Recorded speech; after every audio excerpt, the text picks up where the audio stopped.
তারেক রহমান সাহেবের সাথে দেখা করেই আপনাদের সাথে দেখা করতে আসছি। ধানের শীষের একজন মনোনয়ন প্রত্যাশী, মানুষের কল্যাণে কাজ করেছি এবং আগামী দিনে আল্লাহ রাব্বুল আলামিন যদি আমার প্রত্যাশা পূরণ করে, আমি আমার জীবনের সর্বোচ্চটুকু দিয়ে জীবনের শেষ দিন পর্যন্ত এই অঞ্চলের জনগণের পাশে থাকব, জনগণের সেবা করব। আপনি জানেন আমি সৌদি আরবের জেদ্দা মহানগরী বিএনপির সভাপতি।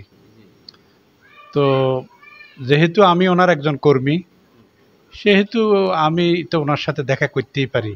নোয়াখালী ৫ আসন যেহেতু আমার জন্মস্থান, আপনি জানেন যে আমি আমাদের নেতা দলের মাননীয় ভারপ্রাপ্ত চেয়ারম্যান জনাব তারেক রহমান সাহেবের সাথে দেখা করেই আপনাদের সাথে দেখা করতে আসছি। চেয়ারম্যান সাহেবের সাথে দেখা করার পরপরই আমি আপনাদের সাথে দেখা করতে আসছি।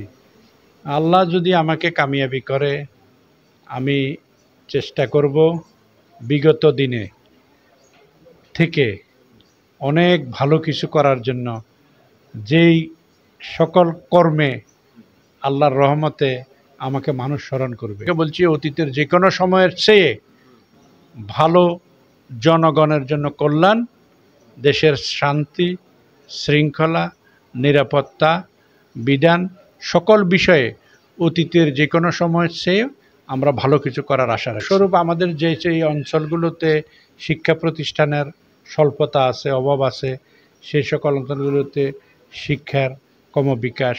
এর আগে আমি আপনাকে বলছি যে কারিগরি শিক্ষাটা, যেমন আমি একজন প্রবাসী বাংলাদেশের, আমাদের এই দেশে আমাদের তেলের খনি নাই, সোনার খনি নাই, এদেশে আসা আমাদের মানব সম্পদের খনি।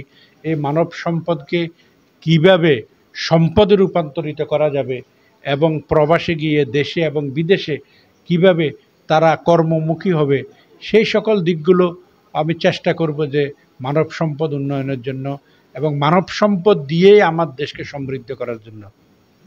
আমি বিগত দিনে চেষ্টা করেছি আমার ব্যক্তিগত পক্ষ থেকে যতটুকু সম্ভব এই অঞ্চলের হতদরিদ্র মানুষ, স্কুল কলেজ মসজিদ মাদ্রাসা, তাদের সুখে দুঃখে থাকার জন্য এবং সার্বক্ষণিক বিশেষ করে বাংলাদেশ জাতীয়তাবাদী দল বিএনপির নেতা কর্মীদের বিগত আন্দোলন সংগ্রামে আমার চেষ্টা ছিল, আমার যোগাযোগ ছিল বিভিন্ন অঞ্চলে, কোম্পানিগঞ্জেও ছিল।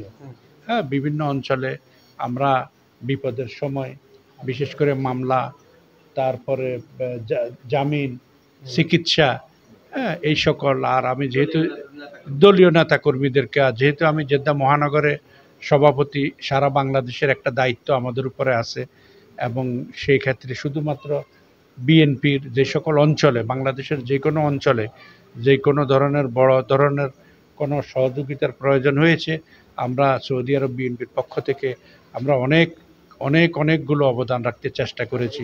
আমাদের দলের গঠনতন্ত্র আছে, আমাদের দলের মনোনয়নের একটা ক্রাইটেরিয়া আছে। সেই ক্রাইটেরিয়াটা হলো প্রথমে আপনাকে দলের মনোনয়ন ফর্ম সংগ্রহ করতে হবে, তারপরে আপনাকে বোর্ডে ইন্টারভিউ দিতে হবে। আমি আগে আপনাকে বলেছি আমাদের দলের গঠনতন্ত্র মোতাবেক সেটা নির্ধারিত হবে এবং এই গঠনতন্ত্র মোতাবেক আমি সেখানে ধানের শীষের একজন মনোনয়ন প্রত্যাশী। সেটা আমাদের মনোনয়ন বোর্ডের সিদ্ধান্তের উপরেই নির্ভর করবে আমার কত পার্সেন্ট সম্ভাবনা আছে। চাই ফ্যাসিস্ট হাসিনা বিরোধী সেই 17 বৎসরে মানুষের যে দুর্দশা, মানুষ কথা বলতে পারে নাই, ভোটাধিকার হরণ করা হয়েছে, মানুষের জায়গা দখল করা হয়েছে, এই সকল দুর্নীতি থেকে মুক্ত করে আগামী দিনের মানুষ কথা বলতে পারবে, আগামী দিনে মানুষ ভোট দিতে পারবে, আগামী দিনে মানুষ স্বাধীনভাবে বাংলাদেশে সুখী সমৃদ্ধ বাংলাদেশ হবে, সেটাই আমার প্রত্যাশা। আমি তো আসছি, এখন আপনাদের মাঝে যাব, আপনারা আমাদেরকে সুযোগ করে দেন, সহযোগিতা করেন। আমি আপনাদের কাছে যেতে চাই, আপনাদের সাথে মিশতে চাই, আপনাদের প্রতি আমার ভালোবাসা হলো আমি আসলে প্রবাস থেকেও প্রতি বছরে বেশ কয়েকবার এদেশে এসেছি এবং আমি যেই সময়টুকু বাংলাদেশে অবস্থান করেছি মানুষের কল্যাণে কাজ করেছি এবং আগামী দিনে আল্লাহ রাব্বুল আলামিন যদি আমার প্রত্যাশা পূরণ করে, আমি আমার জীবনের সর্বোচ্চটুকু দিয়ে জীবনের শেষ দিন পর্যন্ত এই অঞ্চলের জনগণের পাশে থাকব, জনগণের সেবা করব।